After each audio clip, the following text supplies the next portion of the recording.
Hello दोस्तों। पिछले video में हम लोगों ने भारत का भूगोल की शुरुआत की थी सीजीपीएससी के लिए।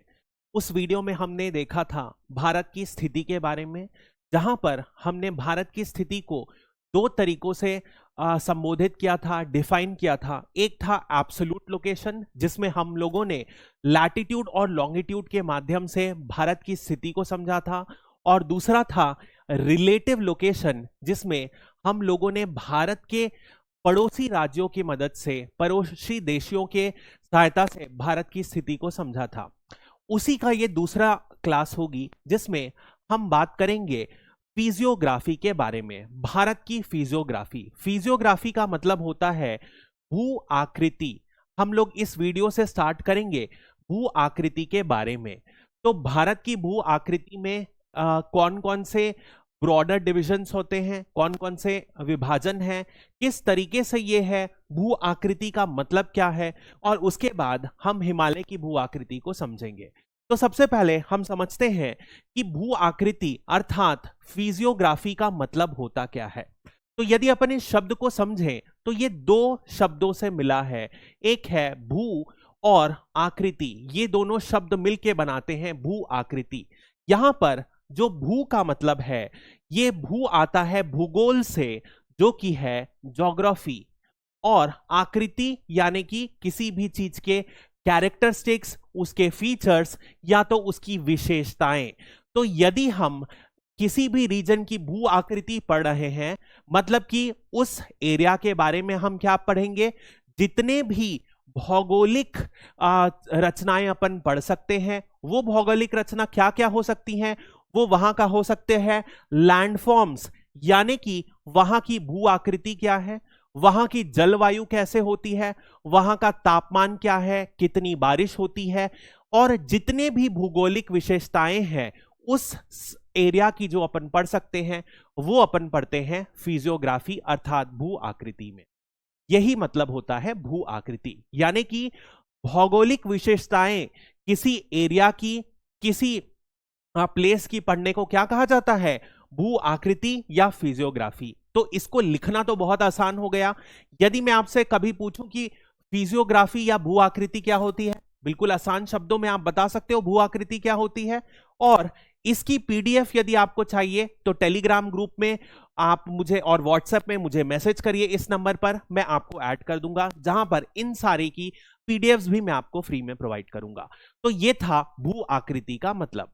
अब यदि अपन भू आकृति के आधार पर देखें तो भारत को 6 भागों में डिवाइड किया गया है, और वो 6 भाग क्या क्या हैं वो अपन को एक एक करके डिटेल में पढ़ना पड़ेगा। तो सबसे पहले समझते हैं ये 6 भौगोलिक या फिजियोग्राफिक या भू आकृतिक कौन कौन से किस में बांटा गया है। तो सबसे पहला जो है वो है ऊपर, जो उत्तरी भारत में एक बड़ी सी, यहां पर यदि आप जानते हैं तो यहां पर बड़ा सा माउंटेन है, जिसे कि उत्तरी हिमालय में जो उत्तरी माउंटेन्स हैं, यानी कि नॉर्दर्न माउंटेन्स या उत्तरी पर्वत की जो शाखाएं हैं, उसे कहा जाता है, ये पहला भू आकृतिक है। वहीं उसके नीचे यदि आप देखोगे तो जो ग्रेट इंडियन प्लेन्स हैं, यानी कि भारतीय जो लंबा सा जो प्लेन एरिया है, इसे कहा जाता है उत्तरी मैदान। वहीं पर इस उत्तरी मैदान के नीचे यदि आप देखोगे तो तीसरे नंबर पर आएगा, ये है राजस्थान का रेगिस्तान, जिसे अपन कहते हैं मरुस्थली।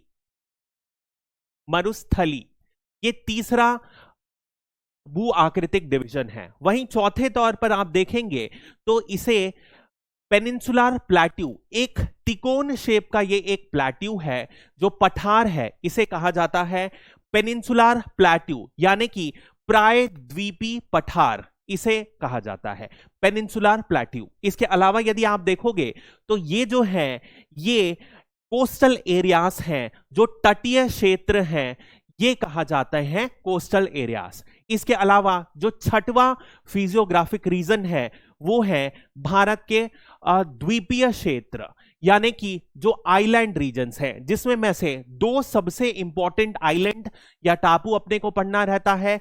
सबसे पहला है यहां पर जो कि है लक्षद्वीप, जो कि बहुत न्यूज में था अभी हाल फिलहाल में, क्योंकि मोदी जी और ने यहीं विजिट किया था, और मालदीव्स और लक्षद्वीप के बीच में तनाव की स्थिति देखी गई थी, जो कि इंडिया और मालदीव्स के रिलेशन में भी बाद में पहुंचा गया। इसके अलावा ये जो है ये अंडमान एंड निकोबार का द्वीप है। तो ये जो 6 भू आकृतिक डिवीजन है, इनको एक एक करके हम पढ़ेंगे डिटेल में। तो सबसे पहले जो अपन उठाएंगे वो है जो उत्तरी में जो पर्वत की शाखा है, श्रेणी है, उसके बारे में अपन पढ़ेंगे, यानी कि ग्रेट नॉर्दर्न माउंटेन्स या हिमालयाज बोल सकते हो। ये सबसे पहला जो है भू आकृतिक डिवीजन जो है वो अपन इस क्लास में डिटेल में पढ़ेंगे। तो कितने प्रकार के हिमालय होते हैं, हिमालय भारत के लिए क्यों इंपॉर्टेंट है, कैसा है, सारी चीजें अपन इस वीडियो में डिटेल में पढ़ेंगे। सबसे पहले अपन बात करते हैं हिमालय पर्वत के बारे में। तो यदि आप हिमालय पर्वत देखोगे तो आप एक चीज समझो, ये हिमालय पर्वत एक बड़ी सी दीवार की तरह है, जो उत्तर की तरफ चीन और दक्षिण की तरफ भारत को 2 भागों में विभाजित करता है। ये एक तरीके से एक बड़ी दीवार यानी कि ग्रेट वॉल की तरह है। और इस दीवार को यदि आप समझोगे तो ये दीवार खुद में एक बहुत बड़ी विशेषता है, क्योंकि इसके उत्तर में आप देखोगे तो कैसी संस्कृति है, इसके उत्तर में है चीनी संस्कृति, और वहीं पर उसके दक्षिण में यदि आप देखोगे तो भारतीय संस्कृति है। यानी कि इस दीवार की वजह से हुआ क्या, 2 अलग अलग संस्कृति भारत के हिमालय के उत्तर और दक्षिण में आई। इसी प्रकार यदि आप देखोगे मौसम, यदि आप देखोगे तो चीन में क्या है, चीन में ज्यादा ठंडा मौसम रहता है। वहीं पर पिछले वीडियो में अपन ने देखा था इंडिया में कैसा मौसम रहता है, अधिकतर गर्म मौसम रहता है, जिसे कि अपन ट्रॉपिकल और सब ट्रॉपिकल देखा था। पिछले वीडियो में अपन ने ट्रॉपिकल और सब ट्रॉपिकल क्लाइमेट यहां पर ज्यादा एग्जिस्ट करता है। यहां पर गर्म मौसम ज्यादा है, और ये जो हिमालय है, हिमालय की वजह से क्या होता है, जो ठंडी हवा आती है, जो साइबेरिया की ठंडी हवाएं आती हैं, वो भारत तक नहीं पहुंच पाती। इसीलिए अनुमान तौर पर आप देखोगे भारत का जो मौसम होता है गर्म होता है, इसके विपरीत चीन का जो तापमान होता है ज्यादा ठंडा होता है। तो ये किस लिए संभव हो पाया, क्योंकि यहां पर एक बड़ी सी दीवार, वो दीवार कौन सी है, हिमालय की दीवार प्रेजेंट है। इसके अलावा यदि आप देखोगे तो एक और विशेषता है, जो माना गया था कि इस हिमालय की दीवार की वजह से भारत को किसी भी प्रकार का चीन से खतरा नहीं है, किसी भी प्रकार का चीन से खतरा नहीं है, ऐसा माना जाता था। बट 1962 में क्या हुआ, यहां पर कुछ छोटे छोटे पासेस होते हैं, जैसे अरुणाचल प्रदेश में एक पास है जिसका नाम है, पास मतलब कि तर्रा, जो छोटी छोटी गैप्स होती हैं पहाड़ों के बीच में, जिससे लोगों का मूवमेंट हो सकता है, उसे कहते हैं तर्रा पास। यहां पर एक पास है बॉमडिला पास। इस पास से क्या हुआ, 1962 में चीन भारत में आक्रमण कर गया और अरुणाचल प्रदेश तक बहुत जो 1962 का युद्ध हुआ था उसमें अरुणाचल प्रदेश को बहुत बड़ा हिस्सा कैप्चर कर लिया। तो इससे समझ में आया कि आज के युग में ये जो है मिलिट्री के लिए, हमारी सुरक्षा के लिए हिमालय पर्याप्त नहीं है, जो कि 1962 तक ऐसी जवाहरलाल नेहरू के मन में कल्पना थी, उनके मन में विचारधारा थी। तो उसके बाद से आप देखोगे भारत ने भी अपनी जो पूरी की पूरी आर्मी यूनिट है, मिलिट्री यूनिट है, उसकी स्ट्रेंथ को बढ़ाया है। आगे अपन बात करते हैं इसी के बारे में। तो सबसे पहले अपन अब हिमालय की बात कर रहे हैं, तो हिमालय के बारे में अपन समझेंगे कि हिमालय की राहत और संरचना कैसी है, हिमालय की संरचना यानी कि उसका स्ट्रक्चर कैसा है।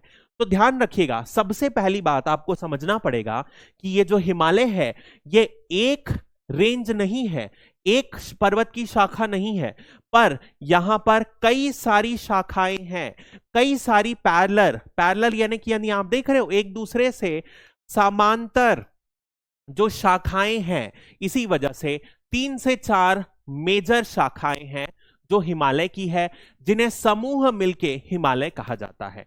तो यदि अपन इन शाखाओं को देखें तो ये कैसे आती हैं, तो देखिए ये सबसे पहले यहां पर ये जो ABCD है, ये है काराकोरम रेंज, काराकोरम शाखा, लद्दाख की पर्वत शाखा, जास्कर की शाखा, और ये है कैलाश की शाखा। ये जो है इसे कहा जाता है ट्रांस हिमालयास, यानी कि इसे इंग्लिश में परा हिमालय के नाम से भी कहा जाता है। क्यों कहा जाता है वो अपन अभी देखेंगे। यानी कि परा हिमालय कौन कौन सी रेंज से बना है? भारत में लद्दाख, जास्कर और काराकोरम, काराकोरम, लद्दाख, जास्कर, और नेपाल में यदि अपन देखें, तिब्बत में अपन देखें तो ये कैलाश रेंज से बना है। ये जो चार पैरेलल शाखाएं हैं, समांतर शाखाएं हैं, ये मिलके क्या बनाती हैं? ट्रांस हिमालयस। सबसे पहली बात ये आपको समझनी पड़ेगी। वहीं पर इसके नीचे यदि आप देखोगे तो यहां पर एक बहुत ही लंबी, जो आप देखिए एक बिल्कुल कंटिन्यूस, कहीं पर भी ये बड़ी सी जो शाखा है पर्वत की, ये टूटी नहीं है। इसे कहा जाता है ग्रेट हिमालयास। और इसके नीचे फिर से दो शाखाएं हैं, जो एक है ये फिर से आप देखो बीच बीच में टूटी हुई है, इसे कहा जाता है मिडिल हिमालयास, यानी कि मध्य हिमालयास। और ये जो सबसे नीचे है, इस शाखा को कहा जाता है शिवालिक हिमालय। तो ये जो है हिमालय 3 मेजर शाखाओं से बना हुआ है, जो आपको ध्यान में रखना है। इसके अलावा ये जो है ये भारत में है, लेकिन भारत के बाहर भी जो है कुछ और शाखाएं एग्जिस्ट करती हैं इस हिमालय की, वो भी अपन पढ़ेंगे। तो ये हिमालय की 3 जो बड़ी शाखाएं हैं वो आपको समझ में आ गई। सबसे पहले है ट्रांस हिमालयास, यानी कि परा हिमालयास। उसके बाद यहां पर आता है ग्रेट हिमालयास, ग्रेट यानी कि महान हिमालय, जो सबसे ऊंची हिमालय की चोटी है वो ये है ग्रेट हिमालय। यहां पर एवरेज हाइट, जो ऊंचाई है, वो 6.1 किलोमीटर है। और जितनी भी सबसे ऊंची चोटियां जो हैं यहां पर, वो आपको इसी ग्रेट हिमालय यानी कि महान हिमालय की शाखा में मिलेगी। चाहे वो दुनिया की सबसे बड़ी चोटी हो, कौन सी है दुनिया की सबसे बड़ी चोटी? माउंट एवरेस्ट, वो भी इसी चोटी में आगे नेपाल में जाकर मिलती है। तो यही आपको समझना है। ये अलग अलग 3 मेजर रेंजेस हैं, शाखाएं हैं जो हिमालय की है। तो समझते हैं अपन इस डायग्राम की मदद से कि क्या होता है।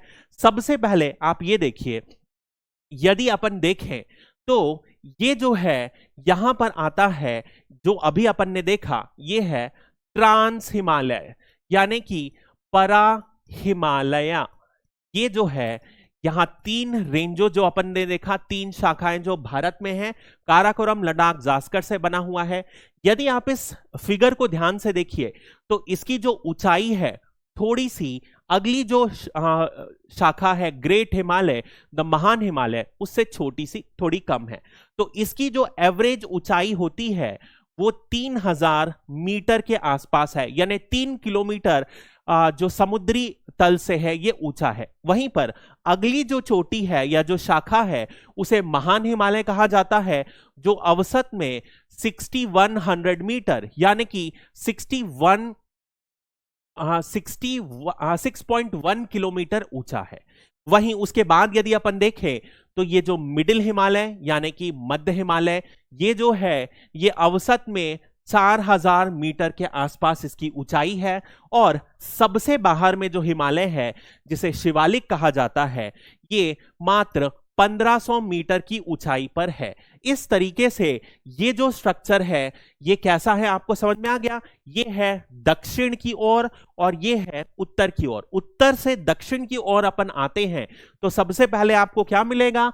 ट्रांस हिमालयस यानी कि परा हिमालय मिलेगा, फिर उसके बाद ग्रेट हिमालयस मिलेगा। ये इस तरीके से कैसे स्ट्रक्चर है हिमालय का, उसकी संरचना को समझने के लिए ये एक डायग्राम है। ध्यान रखिएगा इस डायग्राम में जो हाइट है, इसी के जो ऊंचाई है वो एक्चुअल ऊंचाई को रिप्रेजेंट करती है। तो जो ग्रेटर हिमालय है, अब आप देखिए ग्रेटर हिमालय आप देख रहे हैं सबसे ज्यादा ऊंचा है, तो इसी वजह से इसको सबसे ज्यादा ऊंचा बनाया गया है। और यहां पर जैसे जैसे आप दक्षिण की ओर जा रहे हैं, इसकी ऊंचाई जो है कम होते जा रही है। मध्य हिमालय की हाइट कितनी है, ऊंचाई 4000 मीटर के आसपास। वहीं शिवालिक की ऊंचाई कितनी है, मात्र 1500 मीटर के आसपास। इस तरीके से ये संरचना को समझाता है ये डायग्राम। तो ये डायग्राम कभी भी एग्जाम में आए, इस छोटे से डायग्राम को आप जरूर बनाइएगा, जो हिमालय के संरचना को समझाने के लिए बहुत ही महत्वपूर्ण डायग्राम है।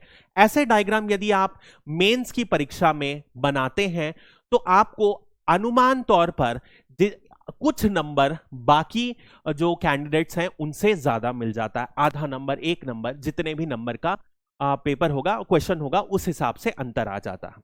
तो समझते हैं अपन। सबसे पहले अब जो अपन ने पढ़ा वो कौन सा हिमालय है, वो ये वाला हिमालय है। तो ये वाले हिमालय को परा हिमालय या ट्रांस हिमालय बोलते हैं। इसके बारे में अपन पढ़ते हैं। तो ट्रांस या परा हिमालय, इसके बारे में अपन ने ऑलरेडी देख लिया।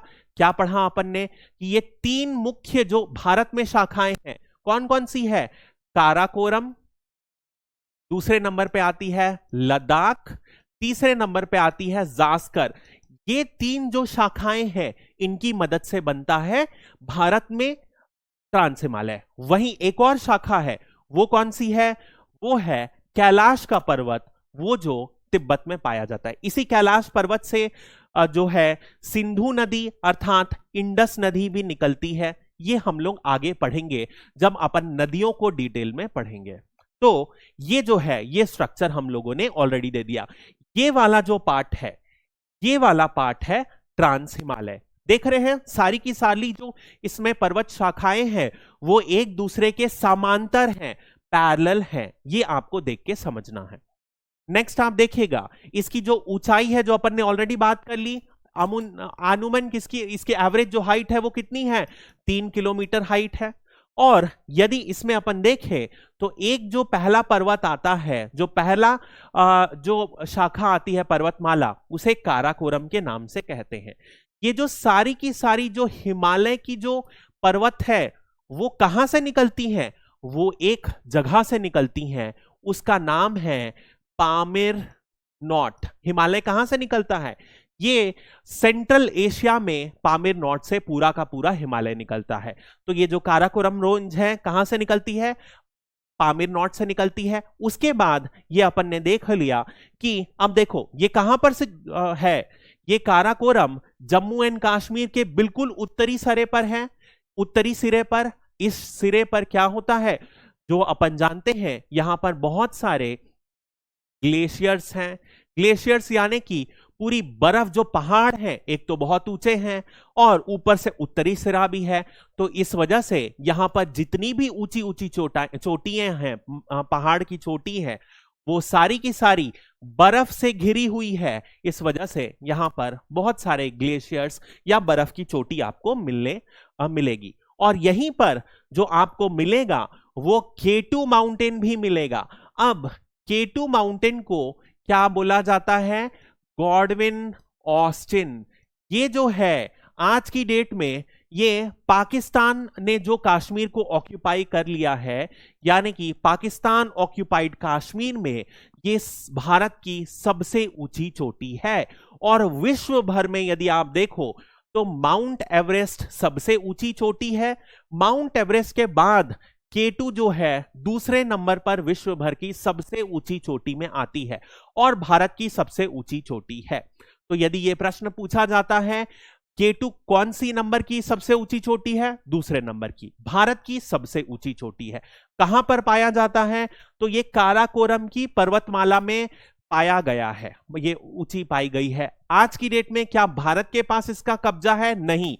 पाकिस्तान ने गैर कानूनी तरीके से इस एरिया को कब्जा कर रखा है और इसी वजह से ये पाकिस्तान ऑक्यूपाइड कश्मीर में आती है। इसके अलावा जो नेक्स्ट है वो अपन ऑलरेडी देख लिए हैं, वो है लद्दाख प्लेट्यू। प्लेट्यू यानी कि क्या होता है, पठार। पठार और माउंटेन, पर्वत में क्या अंतर होता है, जहां पर्वत ऐसा होता है वहीं जो पठार होता है, पठार की जो ऊंचाई होती है कम होती है और ऊपर तरफ ये एक समतल एरिया में होता है। यहां पर आप देखो समतल एरिया है, ऊपर प्लेन सरफेस है, इसी को कहा जाता है पठार एरिया। और वहीं चोटी ऊपर त्रिकोणी शेप की होगी तो इसे पर्वत कहा जाएगा, माउंटेन कहा जाएगा। यही दोनों पठार और पर्वत में अंतर होता है, ये आपको पता होना चाहिए। इसके अलावा देखिए, जो लद्दाख का जो प्लेट्यू है ना, ये एक ऐसा एरिया है जहां पर भारत और चीन के बीच में हर समय लड़ाई होते रहती है। तो यदि आप जम्मू एंड कश्मीर का मैप देखोगे तो ये वाला जो एरिया है, ये वाला जो एरिया है, इसे क्या कहा जाता है? अक्साई चीन। ये वाला अक्साई चीन का एरिया चाइना ने गैर तरीके से कब्जा कर रखा है भारत से। और यहां पर बहुत सारे छोटे छोटे प्लेन हैं, जैसे कि यहां पर डेप्सांग प्लेन है, यहां पर आपको मिलेगा सोडा प्लेन। और इन सब प्लेनों में क्या होता है? भारत और चीन के बीच में मतभेद होते रहती है, कन्फ्लिक्ट होते रहती है, आए दिन आपको न्यूज में मिलेगा।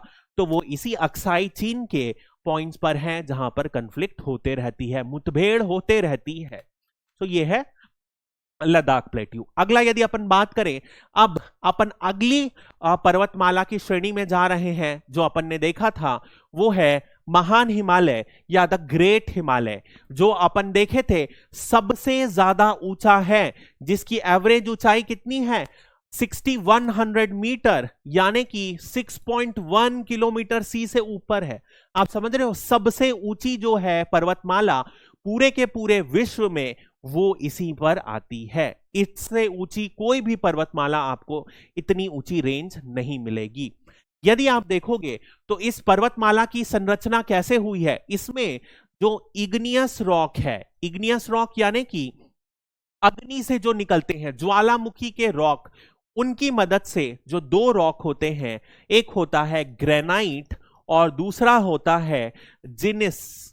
ये दोनों रॉक से, ये दोनों पत्थर की मदद से ये पूरा का पूरा जो अंदर की चोटी है वो बनी हुई है। और ये जैसे ये चोटी है तो इसका जो अंदरूनी पार्ट है वो किससे बना है?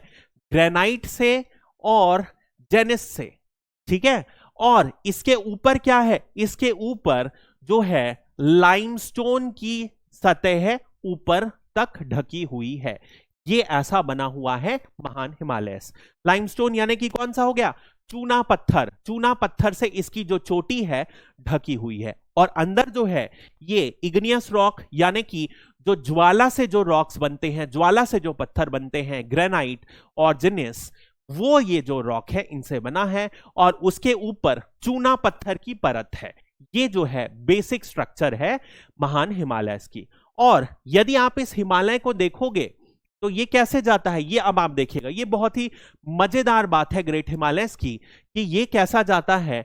ये बिल्कुल ऐसा जाता है जो ट्रांस हिमालय है, para हिमालय के पैरेलल जाता है, समांतर जाता है। और भारत के कोनों में एक पूर्वी कोने में और एक पश्चिमी कोने में अचानक से ये जाते समय ऐसा टर्न ले लेता है। यानी कि जहां पर ये पूर्व से पश्चिम जा रहा था, अचानक से 2 पॉइंट के बाद ये क्या जाने लगता है? उत्तर से दक्षिण की ओर, दोनों पूरब और पश्चिम में जाने लगता है। इस बेंड को क्या बोला जाता है? यहां पर ये बोला जाता है हेयर पिन बेंड, या फिर इसे बोला जाता है सिंटैक्सियल बेंड। हिंदी में इसे कहा जाता है वाक्यात्मक मोड़, यानी अचानक से मोड़ आ जानी। अचानक से आप देख रहे हो, अचानक से जा रहा है, अचानक से ये उत्तर से दक्षिण की ओर चले गया। यही बहुत महत्वपूर्ण है, हिमालय के बारे में जानिएगा। तो इसको यदि अपन समझते हैं तो ये जिस पॉइंट से पश्चिम की ओर मोड़ लेता है वो है नंगा पर्वत। नंगा पर्वत से क्या होता है? अचानक से महान हिमालय उत्तर से दक्षिण की ओर चले जाता है। वहीं यदि अपन पूर्व की ओर देखें, ईस्टवर्ड डायरेक्शन में देखें, तो ये पर्वत का नाम है नामचा बरवा। ठीक है, नामचा बरवा। इससे अपन को एक और बात समझ में आ जाती है, जो महान हिमालयस हैं, ग्रेट हिमालयस हैं, वो कहां से कहां तक फैले हुए हैं? वो फैले हुए हैं नंगा पर्वत से लेकर नामछा बरवा तक। ये जो टोटल लेंथ आती है, टोटल लंबाई आती है 2400 किलोमीटर की आती है। और ये कैसे हैं? ये बीच में टूटे हुए नहीं हैं, ये एक लंबी दीवार की तरह एक्ट करते हैं नामछा बरवा से लेकर नंगा पर्वत तक। बहुत ही ज्यादा जरूरी है, ये आपको ध्यान रखना है। ठीक है, अगली बात यदि अपन बात करते हैं, अब जैसे कि मैंने आपको बताया था कि ये एक लंबी सी रेंज है, लंबी सी दीवार की तरह एक्ट होती है, बट इस दीवार में भी क्या होता है, कहीं कहीं पर ऐसे छोटे छोटे गड्ढे होते हैं, छोटी छोटी घाटी तरह की होती है, जहां से नॉर्थ से साउथ जाने की संभावना होती है। और इसी लंबी दीवार में छोटे छोटे तर्रे होते हैं, जिसे अपन क्या कहते हैं, दर्रे होते हैं, जिसे अपन क्या कहते हैं, माउंटेनियस पासेस कहते हैं।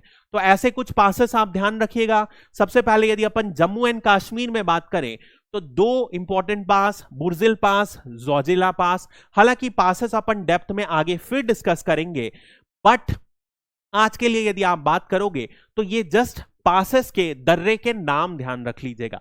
वहीं यदि आप सिक्किम में देखोगे तो नाथुला पास, जेलेपला पास मिलेंगे। उत्तराखंड में यदि आप देखोगे तो ठगला पास मिलेगा, लीपू लेक मिलेगा, नीति पास मिलेगा। ये सारे पासेस के बारे में मैं आपको आगे इन डिटेल फिर से पढ़ाऊंगा, अभी आप बस नाम ध्यान रख लीजिए। वहीं हिमाचल प्रदेश में आपको मिलेगा बारालाछा पास और शिवकीला पास। नेक्स्ट अपन बात करते हैं, अब अपन दूसरी रेंज में के बाद तीसरी रेंज जो कि है मध्य हिमालय यानी कि मिडिल हिमालय, या जिसे अपन लेसर हिमालय भी कहते हैं, उसकी ओर आ चुके हैं। तो याद कीजिए एक बात, क्या करनी थी बात, कि जहां पर ये जो था, ये परा हिमालय यानी कि ट्रांस हिमालय टूटा हुआ था, एक बड़ी पर्वतमाला के रूप में नहीं था, वहीं पर ग्रेट हिमालय जो है, महान हिमालय, एक बड़ी सी पर्वतमाला के रेंज में है। देख रहे हैं आप, ये एक बहुत ही बड़ा सा कंटिन्यूअस रेंज है, लेकिन उसके नीचे का जो हिमालय है यानी कि मध्य हिमालय, वो फिर से कंटिन्यूअस नहीं है। ये पहली जो शाखा है, फिर आप देखो धौलाधार रेंज, उसके बाद नाग तिब्बा आएगा, उसके बाद आएगा फिर महाभारत रेंज। यानी कि ये वाला जो पर्वत है ये फिर से अलग अलग भागों में विभाजित है। पहला जो जम्मू एंड कश्मीर में है ये वाला, इसे कहते हैं पीर पांजल। दूसरे बार यदि आप देखोगे हिमाचल प्रदेश में जो आएगा उसे कहा जाएगा धौलाधार रेंज। उत्तराखंड में जो आएगा उसे क्या कहेगा, नाग तिब्बा रेंज। और महाभारत रेंज कहलाएगी कहां पर, नेपाल में। तो एक बात आप फिर से समझ लीजिए, मध्य हिमालय जो है फिर से अलग अलग खंडों में विभाजित है, एक पर्वतमाला नहीं है ग्रेट हिमालय की तरह, महान हिमालय की तरह ये एक पर्वतमाला नहीं है, पर अलग अलग पर्वतमाला में विभाजित है, जिसके 4 मुख्य है जो मैंने आपको पढ़ाया। ये 4 कौन कौन से हैं, ये जो मैंने अभी आपको कराए। ठीक है, तो ये फिर से यदि आप देखेंगे तो लगभग ये भी वही जितना समांतर रूप से जितना महान हिमालय है, उतना ही करीब करीब ये भी मध्य हिमालय भी जाता है। तो ये भी कितना है, अनुमान अप्रोक्सीमेटली 2400 किलोमीटर में वर्ग में फैला हुआ है।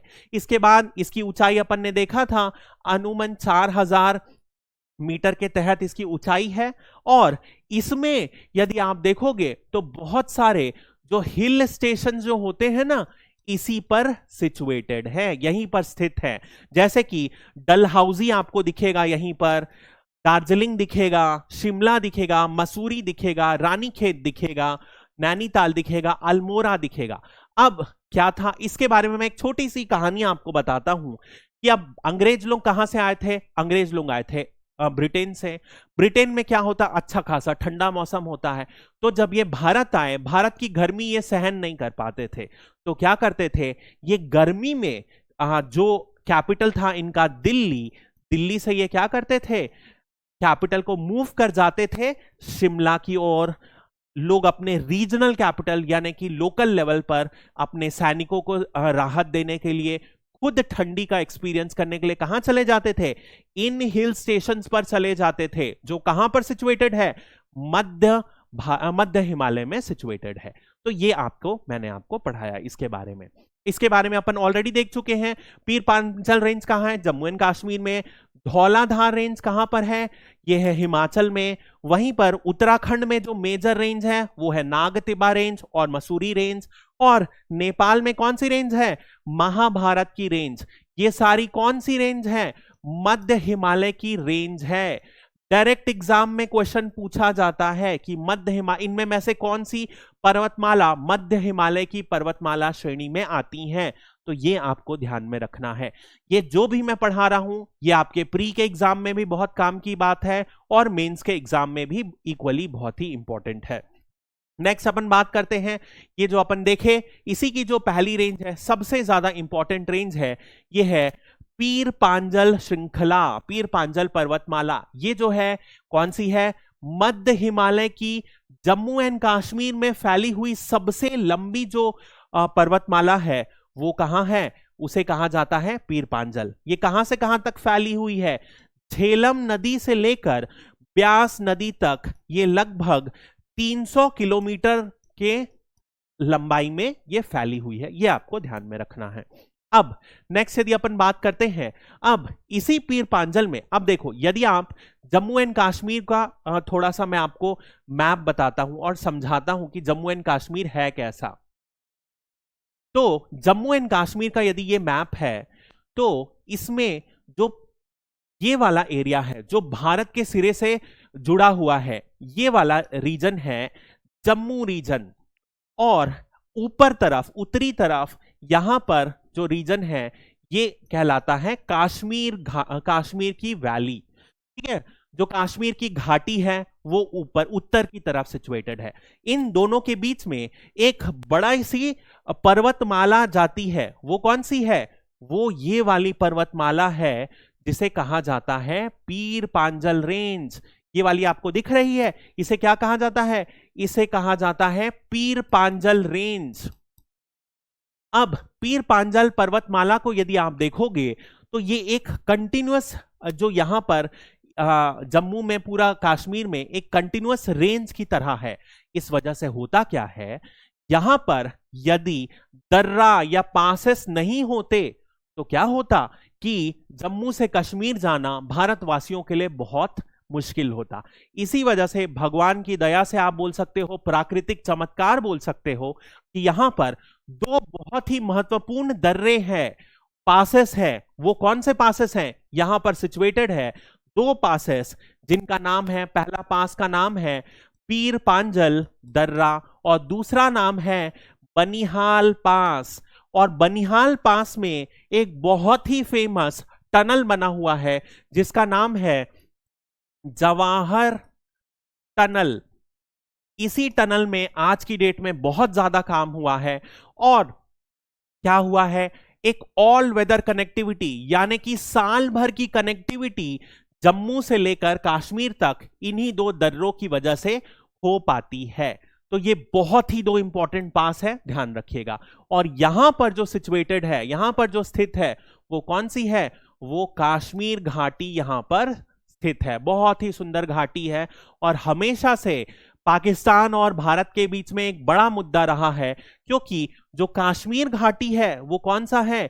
वो मुस्लिम डोमिनेटेड, यानी कि मुसलमान का यहां पर मेजॉरिटी है। और इसी आधार पर पाकिस्तान हमेशा से कश्मीर घाटी पर अपना क्लेम जो है करता रहा है। नेक्स्ट यदि अपन समझते हैं तो ये पीर पांजल रेंज के बारे में अपन ऑलरेडी पढ़ लिए। पीर पांजल रेंज यहां पर जम्मू रीजन है और यहां पर है कश्मीर की घाटी। नेक्स्ट अपन बात करते हैं सबसे दक्षिणी ओर में जो पर्वतमाला है जिसका नाम है शिवालिक श्रेणी। अब यदि अपन शिवालिक श्रेणी की बात करें, देखा है अपन ने सबसे कम ऊंचाई वाली 1500 मीटर इसकी लगभग ऊंचाई, एवरेज ऊंचाई मानी जाती है और इससे कम भी है। और इसमें यदि आप देखोगे तो ये भी सारी की सारी अपन कहां देखें? पामीर नॉट से निकलती है। पामीर नॉट पोतवार प्लेट्यू पर स्थित है, तो यहीं से ये निकलती है।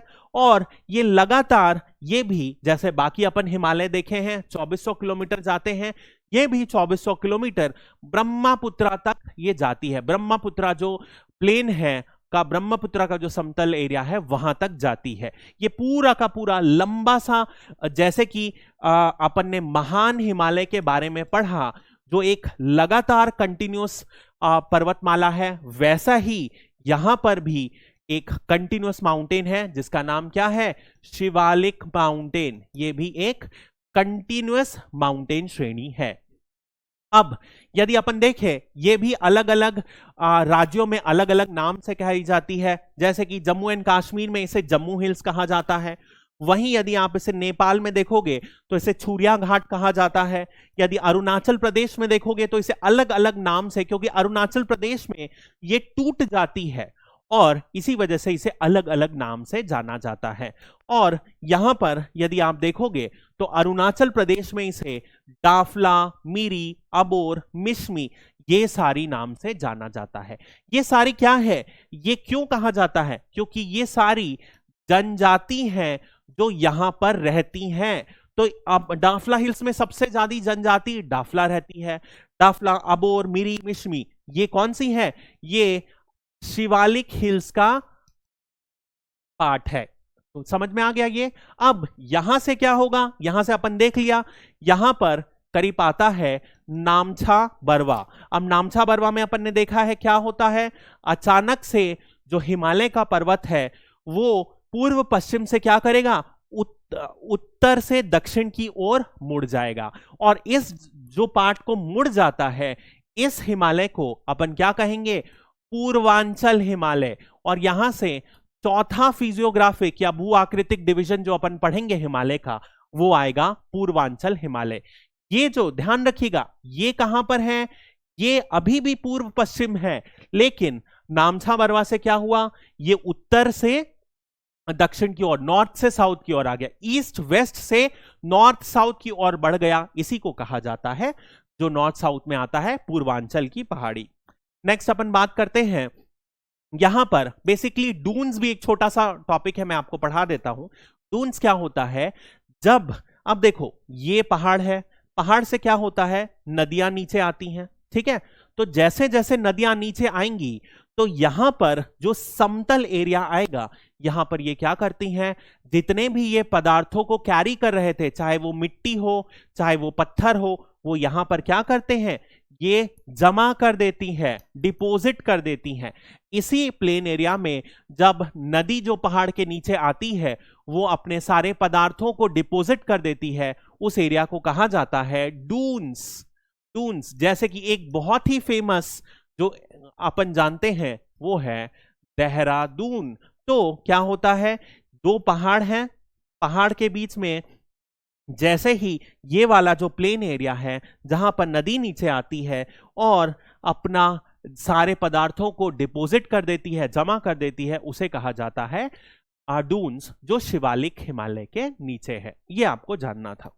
नेक्स्ट अपन बात करते हैं, जो अपन बात किए पूर्वांचल, क्या हुआ, नामछा बरवा पहुंचने के बाद अचानक से जो हिमालय है वो उत्तर से दक्षिण की ओर बेंड ले लिया, टर्न ले लिया, नॉर्थ से साउथ हो गया। और इसी उत्तर से दक्षिण की ओर जाने वाले हिमालय को क्या कहा जाता है, ये कहा जाता है पूर्वांचल हिमालय। अब ये भी एक भाग में नहीं है, अलग अलग भागों में विभाजित है। तो कौन कौन से भाग में विभाजित है, यदि आप अरुणाचल प्रदेश में इसे देखें तो इसका नाम आएगा पटकोई। ये ध्यान रखिएगा, ये सारे नाम आपको ध्यान रखना, ये सब का नोट्स मैं आपको दे रहा हूं पीडीएफ में। आप इस नंबर पर मुझे मैसेज करिए सीजीपीएससी लिखकर, मैं आपको उस ग्रुप में ऐड कर दूंगा जहां पर आपको सारी पीडीएफ मिल जाएंगी। तो यदि आप ये वाला देखोगे, so if you see that, यहां पर जो पहला रेंज है ये कौन सी है, ये है पटकोई। उसके बाद यदि आप देखोगे नागालैंड में आएगी नागा हिल्स, वहीं पर नीचे मणिपुर हिल्स में आ गए, मणिपुर में मणिपुर हिल्स। उसके बाद मिजोरम में आती है मिजो हिल्स, या इसे लुशाई हिल्स भी कहते हैं। और यहां पर एक मेंशन नहीं है, लेकिन यहां पर एक बरेल रेंज भी आती है, जो आपको पता होना चाहिए। ये जो सारी हैं किसके पार्ट हैं, पूर्वांचल के पार्ट है। यानी कि जो नॉर्थ ईस्ट यानी कि उत्तर पूर्वी 7 राज्यों में जब अचानक से हिमालय नामछा बरवा से क्या करता है, उत्तर से दक्षिण की ओर मोड़ ले लेता है। इसमें अलग अलग छोटी छोटी पर्वतमालाएं हैं जिसको एक साथ कहा जाता है पूर्वांचल। इसमें कौन कौन सी रेंज शामिल होती है पर्वतमाला? सबसे पहले पटकोई, उसके बाद Naga hills, Manipur hills, Lushai hills और बरेल रेंज, ये सारी जो हैं मौजूद होती हैं। और इस पूरे के पूरे जो हैं उत्तर पूर्वी राज्यों, 7 उत्तर पूर्वी राज्यों में सबसे ऊंची जो चोटी है उसका नाम है सारामती पीक। ये जो है नागालैंड में नागा हिल्स पर सिचुएटेड है। ध्यान रखिएगा, सारी की सारी बातें जो मैंने आपको बताई हैं बहुत इंपॉर्टेंट है। तो इस वीडियो के लिए इतना ही। अगले वीडियो में अपन बात करेंगे भू आकृति के तौर पर अलग अलग जो बचे हुए टॉपिक हैं, जिसमें अपन उत्तरी प्लेन्स के बारे में बात करेंगे और इसी तरीके से सारे के सारे जो रिमेनिंग 5 भू आकृतिक क्षेत्र हैं उनको भी निपटाएंगे। तो उम्मीद है कि आपको वीडियो पसंद आया होगा। Thank you and have a great day.